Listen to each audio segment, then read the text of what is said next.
Hi everybody, it's Marcy, and I'm starting a new project today. I want to make a nature journal, but I want it to be very, very interactive. So what I'm actually going to do is I'm going to make a nature journal lap book type thing. And I've watched Nick the Booksmith's lap book series about 3 times. I've also watched Al Johns, who did a step-by-step lap book. And so I want to give this a whirl. Like I said, I want my nature journal to be very, very, very interactive.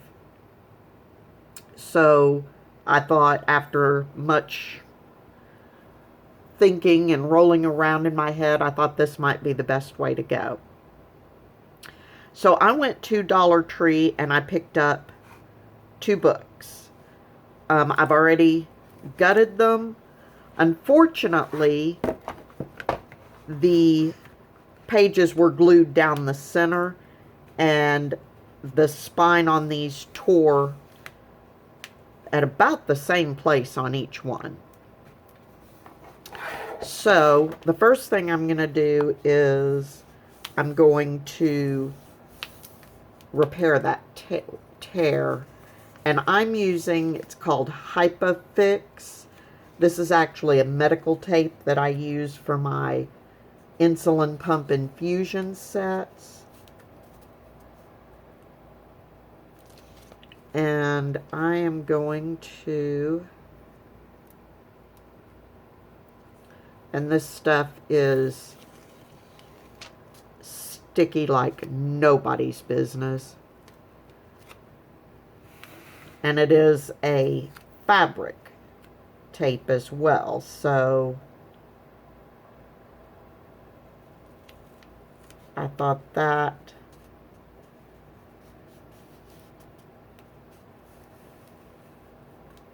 I will be covering my spine with fabric anyway, but since it did tear, I want to give it some extra reinforcement.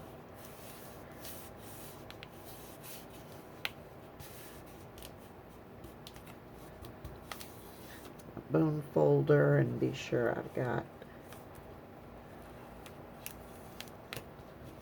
everything down nice and flat.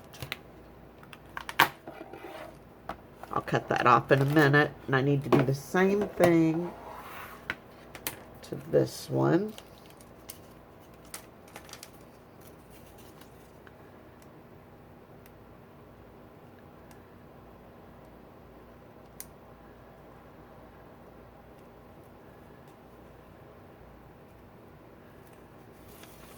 Okay.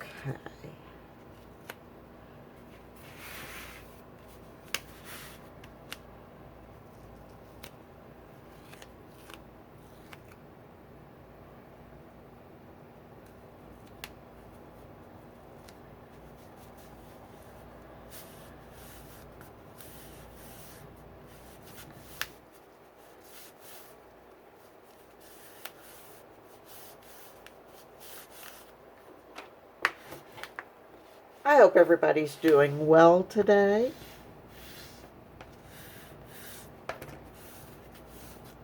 For this journal, I will be using several different digital kits,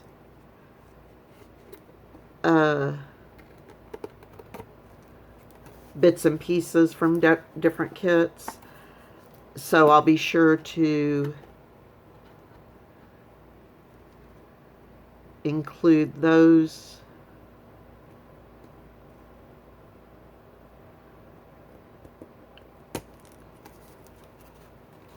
links as we get to them. Okay, yeah, that's much better. So let me trim that one off a tiny bit, and this one off a tiny bit.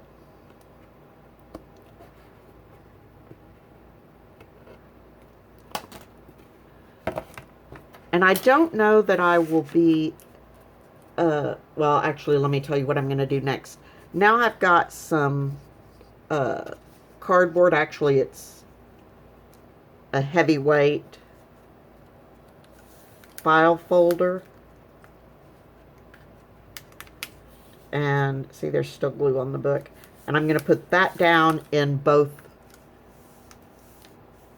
the spines.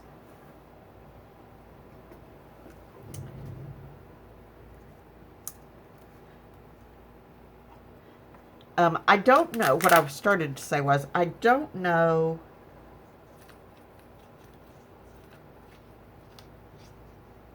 I will be working on this Lapbook journal on and off. This for me is kind of a,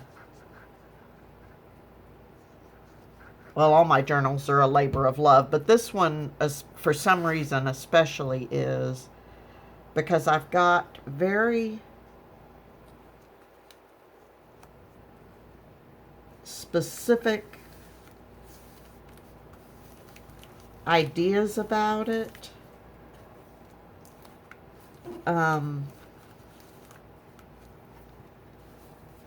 But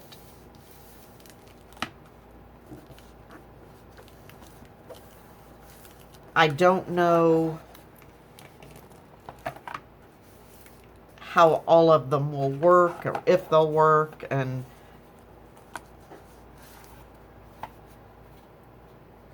aside from which, we're almost to the end of July, and it will be time for another Dear Julie Julie challenge here in just a few days. But I will definitely bring y'all along for part of it, and or parts of it, and I will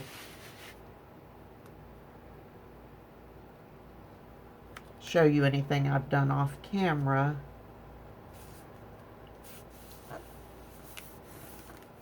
when I check back in on it. Okay.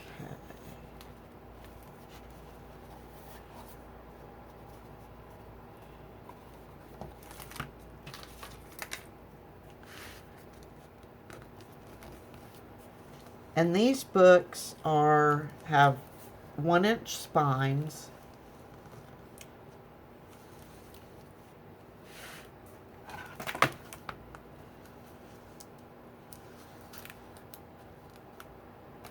And again, I'm just wanting to give the spine a little more reinforcement, and I will be covering those with fabric.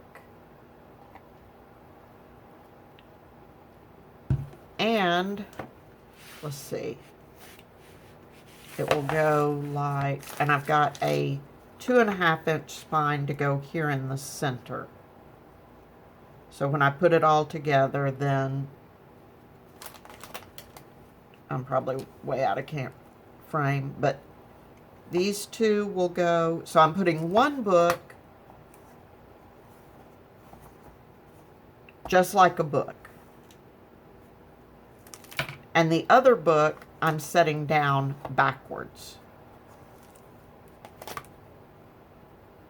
Okay, so I'm going to let that glue dry for just a moment. All right, I'm back, and I have cut some cardstock printed. This is a page of the full sheet. This is from Musings by Nikki Nature Sketch. And I've cut those into panels that I'm going to put down for my background pages on these panels. And okay, I'm going to do this one first, because on this one I actually want to leave this edge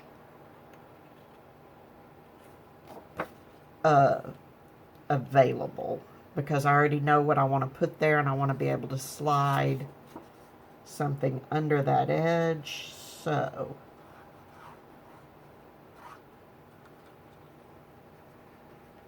And I think this is the only one. Well, after I get done, it will be the only one that I will need to leave that edge on.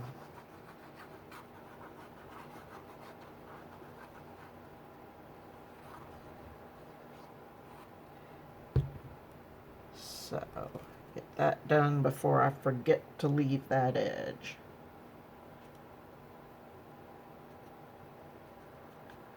And my books are right at 8.5 inches tall by 5.5 inches wide. So I've cut my papers to basically fit the fly sheet. And I'm doing this before I put my fabric down, just because that is easier for me. I like to leave frayed edges on my fabrics, and sometimes those can be, for me at least, a little more difficult to work with. Okay, yes, I've got an edge there. All right. So now I'm just going to glue the rest of these down. I had a doctor's appointment this morning, and I was talking to the nurse practitioner, and we were talking about school starting, which for us, I believe the start date is August 24th. And we were talking about how different districts are handling school openings differently. For instance, here you have two options. You can do, at least for the first quarter, they seem to be doing things by quarters. So they've only planned out the specific way they're going to do the first quarter of the year, so the first 9 weeks. And here they're going to allow students to make the choice of at-home learning or a combination of what they're calling seated, so in-class learning, and at-home learning. And the seated learning would be going to school 2 days a week, but it would be reduced class sizes. So half the kids would go 2 days and the other half would go 2 days. So 2 days of seated learning and 3 days of virtual learning. And I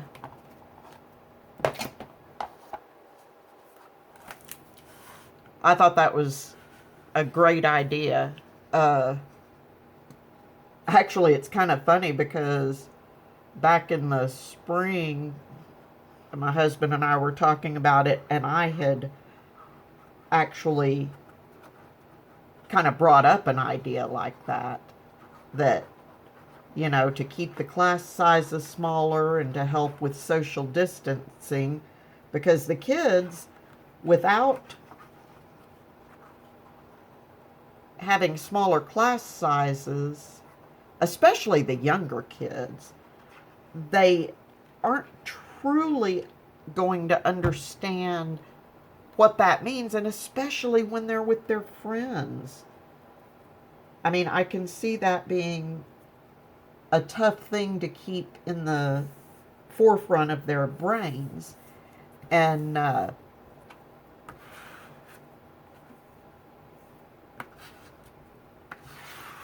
but I also understand, and I think the social skills and the hands-on portion of the in-class learning is very important. So I'm actually very pleased with the way the district has opted to do that. I know in the school that my nieces go to in their district, they live in a different state, and my brother was telling me that they're requiring the kids to go to school.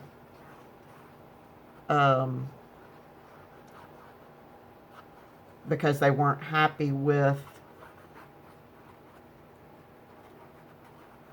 test results following the virtual learning.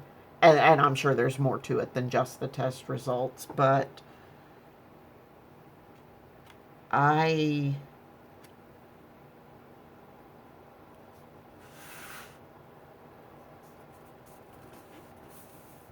don't,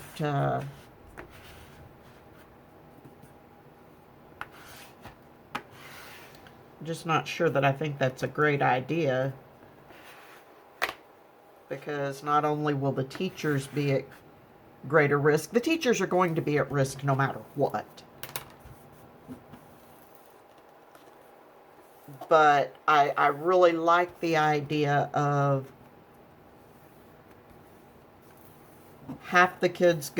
only half the kids in the building.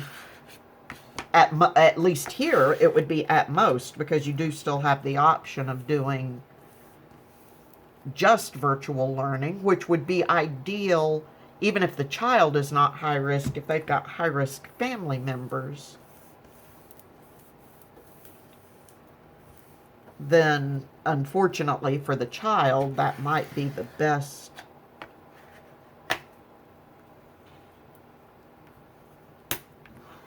solution, because if the child gets sick, then the high-risk parent is going to be the one taking care of the child, and so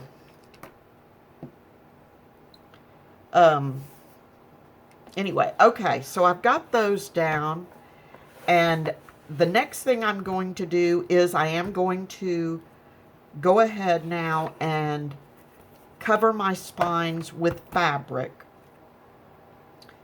And but I'm going to stop the video here for now, and I'll probably go ahead and cover my spines, but I will be back with another video soon.